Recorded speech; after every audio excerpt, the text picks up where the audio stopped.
Now, I'm delighted to have with me today Eloise Schultz, who's been on TNT before with some other hosts. I know Eloise, I have to confess, because she's a member of the Heritage Party and she is the Heritage Party's young adult spokesman. Welcome to the show, Eloise. Hi, David. Thanks for having me. No, it's great to have you on. I know you've got lots of things to say, and you gave some fantastic speeches at the conference that we had in September, and many, many other places. But you're the young adult spokesman, and for young adults that don't really get they're not known for getting involved in politics too much these days. It tends to be, you think of older people who get involved and vote more. But why should young people get involved in politics as a thing? Um, I mean, first of all, it is, of course, hugely important. I think that there are a small minority of young people getting involved in politics or what they consider to be politics when they're pushing the agendas that are actually working against our own generation. And I think the majority of us young adults need to get involved in politics in order to counteract that very loud minority. I think we do need to grow in numbers. People who are staying out of it is easier for us than all the heat that we get in the labeling, but it's its own problem. And it just stops our voice from being as powerful. Because if I say, well, I'm speaking for my generation and the rest of the generation is silent, it doesn't have as much credibility. Yeah, it's very difficult when you get involved in politics because you do put your head above the parapet, and then people think, oh, well, there you go. You've spoken up, you're a target, and people think that you're fair game to actually have a pop at, which I don't really think is fair at all because you're still a human being and you're actually just trying to make the world a better place, if you like. But as a young person, a young adult, what are the main things that are affecting young adults, young people in the country today that they could change if they got involved? I think the absolute biggest thing that is affecting us way more than we realize is the immigration issue.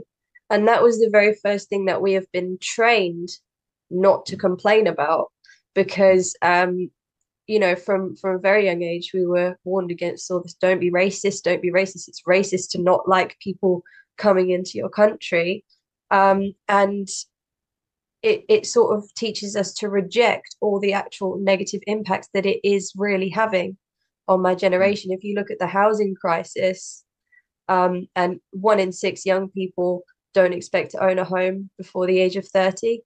And you just can't build enough homes for over 600,000 people coming in every year. And that's only the ones that are documented. That doesn't include all of the illegals at the small boats and the smuggling going on. Mm. It's really damaging our prospects way more than we realize. You're absolutely right. I mean, it's impossible, isn't it? You just need to do the maths. I mean, anyone, even a child, could tell you that. You cannot have so many people coming into the country, and then we're building about 150,000.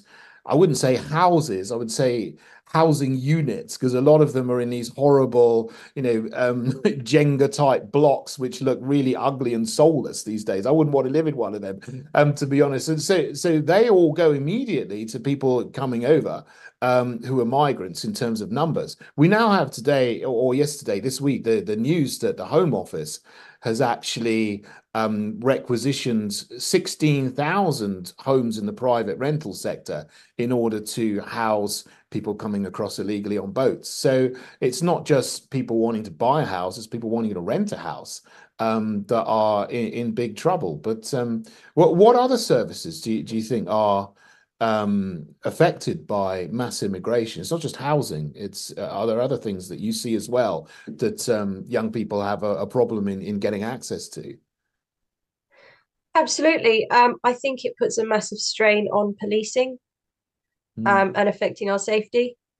I think that the gangs that are coming over affect women's safety in particular. mm, Um, So yeah, like I said, it puts a massive strain on policing. It puts a strain on our hospitals because, I mean, I do think that the people who come here illegally, they do struggle to make that journey. They're not coming here in the best of conditions. It is putting a strain on our health industry as well. The very Yeah. basics that we need to survive, you know, we need police to protect our safety. We need a health service to protect our well-being, and we need somewhere to live. And all of these things are being damaged by the rapid mass immigration. Yeah, absolutely. And when you say this, is this is just normal common sense, but people still throw out the accusation, oh, you're racist or you're bigoted. Has anyone said anything like that to you?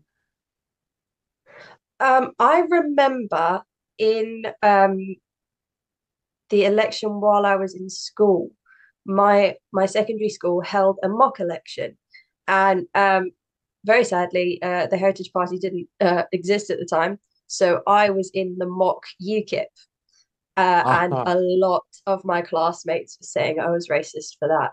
Yeah, wow. Just for, UKIP was an established party.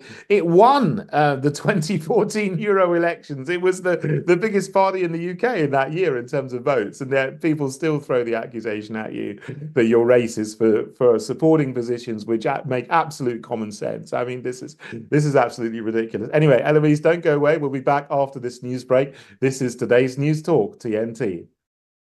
Welcome back to the David Kurten Show. This is today's News Talk, TNT, and I have with me Eloise Schultz, who is the Heritage Party's young adult spokesman. Welcome back, Eloise. Now, we were talking earlier about immigration and housing. Those are very big issues, but I know you've also, over the years, been to a number of the freedom rallies where people were protesting against lockdowns and then later on injections, and you've been quite outspoken about that as well. What first alerted you? How did you first come around to the opinion that lockdowns were not a good idea? um, well, when I first heard about them, really, I thought that locking people in their houses is just not a very good thing to do. I realized straight away that it was going to do a lot more damage than it ever prevented. Um, and but I did slightly, I was quite optimistic that it would be over in the original 3 weeks, I think they said that it would be. And then as soon as it passed that 3 week mark, I said to myself, no, something's going on here, something's got to be done, because it's just, as soon as the person you voted for lies like that, all trust is gone. You've got to stand up and say, well, no, this isn't what our country is about. Yeah, Um, they said two yeah, weeks or 3 weeks to flatten the curve, didn't they? But then that was a lie because when the 3 weeks were up, they kept it going for another 3 months, and all the terrible effects that happened to people and businesses were absolutely appalling. they Yeah, did, I'm and sure. the effects have not stopped happening. Even like to this day, you see kids coming through the school system that struggle with social interaction. They didn't have those crucial early experiences. The lockdown babies, you can identify them just, on meeting them. You can see the damage that it's done. It's really horrible to see. No, it's not. It's more than a tragedy. It's a crime, isn't it? Because a whole generation's education, their socialization has been messed up, and you see, people who have had 2 years of their early lives not seeing people's faces. Because everyone had to cover their face with a mask. They haven't had access to normal expressions, normal sort of attachment to their parents as they had before, which has done terrible damage. I think, people are still, we really, as you say, have not really understood the long-term effects of lockdown. So, I mean, we need to make sure this never ever happens again. And then there's the injections as well. I mean, you were also against these injections that were put into people as well, weren't you? Have you what are your opinions of those? Yes, I was very strongly against the measures such as NHS workers having to have it as a requirement to keep their jobs, care workers as well. All through lockdown, it was all clap for carers. And then as soon as those same carers didn't want to take this experimental injection, they were losing their jobs. It's absolutely outrageous. And that is what I was most vocally against. But I do think that it was dangerous and irresponsible for them to introduce these jabs while they were still in the short-term data stage. There is no long-term safety data on mRNA. It has only existed for 10 years, and the inventor of it has spoken out against the vaccines being used as well.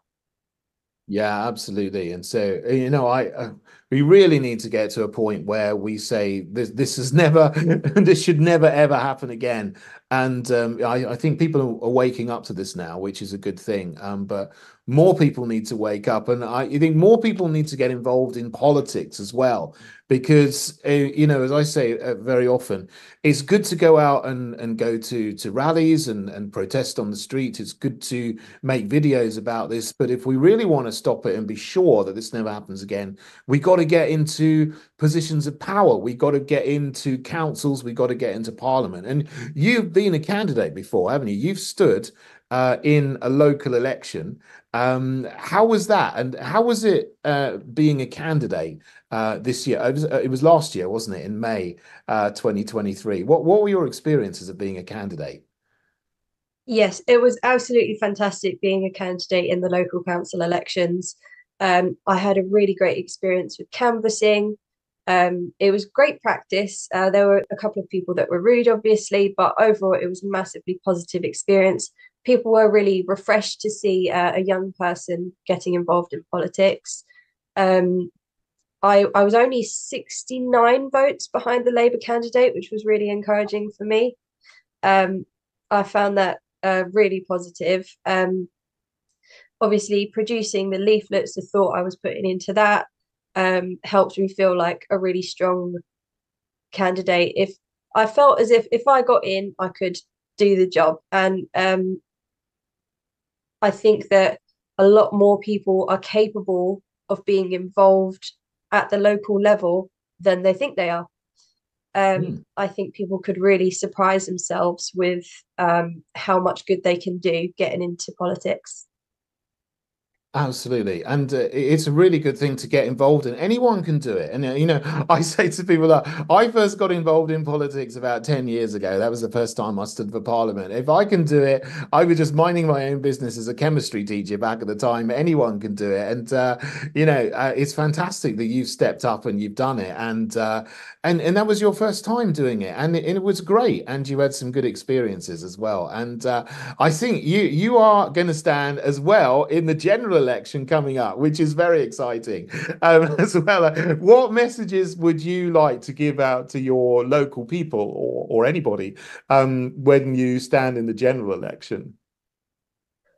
I think issues for Westminster would be to end mass immigration, and also to leave the WHO, like leave global government organizations.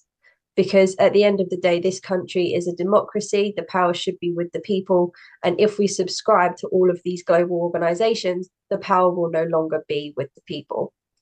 I think that's a really key issue that not enough people are focusing on at the moment. The third thing that I would choose would be protecting minors from gender transition surgeries and hormones. And within that sort of sphere, protecting women from I hesitate to say protecting women from transgender, protecting women from males who might take advantage of the situation That's with right. What I meant. malintent and invade our spaces. Protecting women's spaces is how I would summarize that. Yeah, absolutely. I mean, they're men. I understand that because we're so bombarded with this new language, trans women, trans men. But this is made up language. This is unreality. They are men who dress up, in women's clothes, put on women's makeups. maybe they've had some surgery, but it doesn't change them from being men. Same vice versa. And you know, absolutely, we need to protect women in particular from men who want to go into women's changing rooms and women's wards and women's toilets and take advantage of the situation. Absolutely. Now, we haven't got too much longer, but I understand that you are actually going on a protest against this at the University of East Anglia soon. Do you want to tell us a little bit about that and what you're going to be doing there? Yes, so the protest is on the 6th of May. It is organised by Students Against Tyranny, um, who I communicate with, I work with them. And they've set up a protest with all female speakers about the UEA Sports Centre, who are allowing males into the female changing rooms. They have horrendous sexual assault statistics on that campus. And it's very clear that the staff and the management there do not care about the safety of their female students. So we're going there to protest it. And in this issue in particular, with these males that are being allowed into female spaces, it's not just that they are physically capable of overpowering those students, but being as transgenderism is medically defined as a mental illness, these individuals are not even necessarily stable, and these girls are being asked to change in front of them and allow them into a space where these girls are vulnerable. It blows my mind that people could even think like this and allow this to happen. It's to any right-minded person, this is absolutely wrong and it needs to be stopped. So, you know, Eloise, you are doing a fantastic thing, being involved in politics and also being involved in activism for freedom and for common sense and standing up against this transgender agenda. And I hope that there will be many, many more people like you who are watching this and are inspired to get involved in politics. So, Eloise, thank you so much for joining me on the show. I wish I could talk to you for a lot longer, but that's all we have time for today in this session. This is today's News Talk TNT.